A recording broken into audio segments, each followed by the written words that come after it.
عقیدہ نمبر 2، خدا تعالیٰ کی تنزیہ، یعنی اللہ پاک ہے، تنزیہ یعنی منزہ ہے، پاک ہے، منزہ نام آپ نے سنا ہوگا نا، اللہ تعالیٰ جسم و جسمانیات سے پاک ہے، یعنی نہ وہ جسم ہے نہ اس میں وہ باتیں پائی جاتی ہیں، وہ جسم سے تعلق رکھتی ہیں، جو جسم سے تعلق رکھتی ہیں نا چیزیں، وہ اللہ تعالیٰ میں نہیں ہے، اللہ اس سے پاک ہے، بلکہ اس کے حق میں محال یعنی ناممکن ہے، لہذا وہ زمان و مکان جگہ سے، زمان اور مکان جگہ سے، طرف جہت شکل و صورت، وزن مقدار، زیادت و نقصان یعنی زیادہ ہونا نقصان، اس سے اللہ پاک ہے۔ اچھا یہ تو ہم کہتے ہیں اللہ اوپر ہے، اولی کرتے ہیں، یہ ایک عرف ہے، اس پر میری ایک پوری ریسرچ ہے اس بات پر کہ اللہ جو اوپر کرتے ہیں، یہ امام نووی نے دوسری محدثین نے کہا کہ یہ عرف ہے، جیسے ہم کہتے ہیں کہ دعا کا قبلہ آسمان ہے، دعا کا قبلہ آسمان ہے، یہ عرف میں ایسا ہوتا ہے، لیکن یہ یوں نہیں کہہ سکتے اللہ آسمان کی طرف ہے، طرف سے پاک ہے اللہ، زیادہ نقصان، حلول اور اتحاد سے اللہ پاک ہے، یعنی یہ نہیں ہوتا کہ اللہ کسی میں داخل ہو جائے، وہ جو حدیث ہے نا بخاری میں 6502 کہ من عادى لي وليا فقد آذنته بالحرب، جس نے میرے ولی سے عداوت رکھی اس میں میرا اعلان جنگ ہے،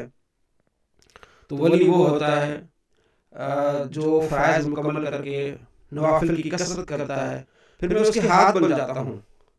تو میں اس کے پاؤں بن جاتا ہوں، تو یہ نہیں کہ اللہ اس میں حلول کر جاتا ہے، داخل ہوتا ہے، ایسا نہیں، بلکہ اللہ اپنے مظہر سے اس کے ہاتھوں سے دکھاتا ہے، اسے طاقت عطا فرماتا ہے، تو یہ والا حلول نہیں ہے کہ اللہ اس کے ہاتھ بن جاتا ہے، اللہ اس کے پاؤں بن جاتا ہے، ایسا نہیں، اللہ یہ اپنی طاقت کا کچھ حصہ اسے دے دیتا ہے کہ دور سے دیکھ سکتا ہے، دور سے پکڑ سکتا ہے، یا ہاتھ اٹھاتا ہے تو اس کی دعائیں قبول ہوتی ہیں۔ توالد و تناسل سے اللہ پاک ہے، لم یلد ولم یولد، حرکت، انتقال، تغیر، تبدل وغیرہ، جملہ، اوصاف، احوال جسم سے منزہ بری ہے یعنی پاک ہے۔ توالد تناسل، توالد یعنی پیدا ہونا، بیٹے پیدا ہونا، اولاد،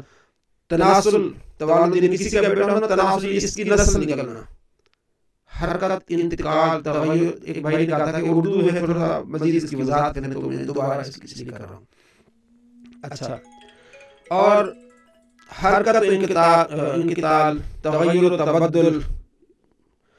جملہ، اوصاف، احوال جسم سے اللہ تبارک و تعالی بری ہے۔ قرآن و حدیث میں، اچھا یہاں پھر سوال آتا تھا، اس کا انہوں نے جواب دیا کہ قرآن و حدیث میں جو یہ چیزیں آتی ہیں، اللہ کا ہاتھ آتا ہے، یہ جیسے ید من ہاتھ، وجہ چہرہ، نیچے نام یہ معنی بھی لکھا ہوا ہے،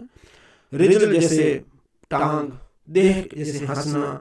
یہ قرآن میں حدیث میں یہ الفاظ آتے ہیں، ید اللہ اللہ کا ہاتھ، تو اب اس کا معنی کیا ہے؟ اچھا یہ کہتے ہیں کہ بس ید، وجہ، رجل، دہک وغیرہ جن کا ظاہر جسمیت پر دلالت کرتا ہے، ان کے ظاہری معنی لینا گمراہی، بد مذہبی ہے۔ یہ ظاہری معنی ہم نہیں لیں گے کہ اللہ کا ہاتھ ان کے اوپر، بلکہ کیا لکھتے ہیں، یہ اس میں ہم تعویل کریں گے۔ آگے دیکھیں، اگلی ہیڈنگ الفاظ متشابہہ کی تعویل، اب ہم ان کی تعویل کریں گے، وہ کیا ہوگی؟ کہتے ہیں اس قسم کے الفاظ میں تعویل کی جائے گی، یعنی کہ معنی دوسرا سمجھا جائے گا، یہ نہیں اصلی نہیں، تعویل کی جائے گی کیونکہ ان کا ظاہر مراد نہیں کہ اس کے حق میں محال ہے، محال یعنی ناممکن ہے کہ اللہ کا ہاتھ ہو، اللہ کا چہرہ ہو۔ مثلا ید کی تعویل قدرت سے ہے، اور وجہ چہرے کی ذات کی تعویل ذات سے ہے، استوا کی غلبہ و توجہ سے کی جاتی ہے، لیکن بہتر و اصل یہ ہے کہ بلا ضرورت تعویل بھی نہ کی جائے، ان باتوں میں نہ پڑا جائے، بلکہ حق ہونے کا یقین رکھے اور مراد کو اللہ عز و جل کے سپرد کر دے۔ اس کو کہتے ہیں تفویض کرنا، سپرد کر دینا، کہ وہی جانے اپنی مراد، ہم نے بس مان لی جو اللہ ہے، ہمارا تو اللہ عز و جل و رسول صلی اللہ علیہ وسلم کے قول پر ایمان ہے کہ استوا حق ہے، استوا علی العرش، سورہ الفرقان میں اللہ فرماتا ہے، اللہ استوا فرماتا ہے، تو فرماتا ہے استوا حق ہے، ید حق ہے، اور اس کا استوا مخلوق کا سا استوا نہیں، جیسے آدمی درخت کے اوپر یا جو ہے تخت کے اوپر بیٹھتا ہے،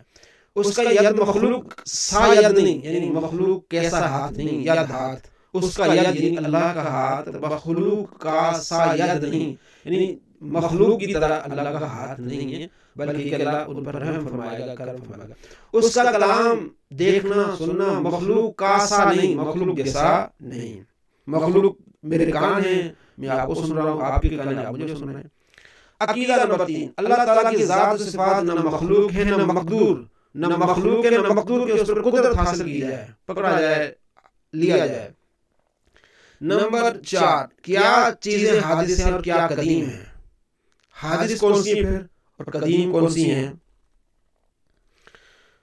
ذات و صفات الہی کے علاوہ جتنی چیزیں ہیں سب حادث ہیں، یعنی ختم ہو جائیں گی، جو نہیں تھی پھر ہوئی ہیں تو ختم ہو جائے گی، یعنی پہلے نہ تھیں پھر موجود ہے، اسے کہتے ہیں حادث، کہتے ہیں حادثہ ہو گیا، یعنی پہلے چیز نہیں تھی اچانک ایسا ہوا حادثہ ہوا، یعنی نئی چیز ہو گئی۔ حادث نئی چیز، حادثہ نیا معاملہ اٹھ گیا، نیا مسئلہ کھڑا ہو گیا، حادثہ ہو گیا۔ عقیدہ نمبر 5، صفات الہی کو مخلوق کہنا یا حادث بتانا گمراہی و بددینی ہے۔ یہ جو اللہ کی صفات ہیں ان کو مخلوق نہیں کہہ سکتے ہم، اس پر بڑی بحث ہے، ایک پورا ایک عقیدہ گھڑا گیا تھا کہ قرآن مخلوق ہے۔ امام احمد بن حنبل رحمۃ اللہ علیہ اس کی بڑی مخالفت کی، آپ کو کوڑے بھی لگے، چونکہ قرآن اللہ کی صفت ہے۔ نمبر 6، جو شخص اللہ تعالیٰ کی صفات ذات و صفات کے علاوہ کسی اور چیز کو قدیم مانے یا عالم کے حادث ہونے میں شک کرے وہ کافر ہے۔ یعنی صفات اللہ کی ذات قدیم ہے، اللہ کی صفات قدیم، اس کے علاوہ کوئی چیز قدیم نہیں ہے۔ اللہ کو سننا دیکھنا یہ اللہ کی صفات۔ عقیدہ نمبر 7، جس طرح اللہ تعالیٰ عالم اور عالم کی ہر چیز کا خالق ہے، اسی طرح ہمارے اعمال و افعال کا بھی وہی خالق ہے۔ کون؟ اللہ تعالیٰ۔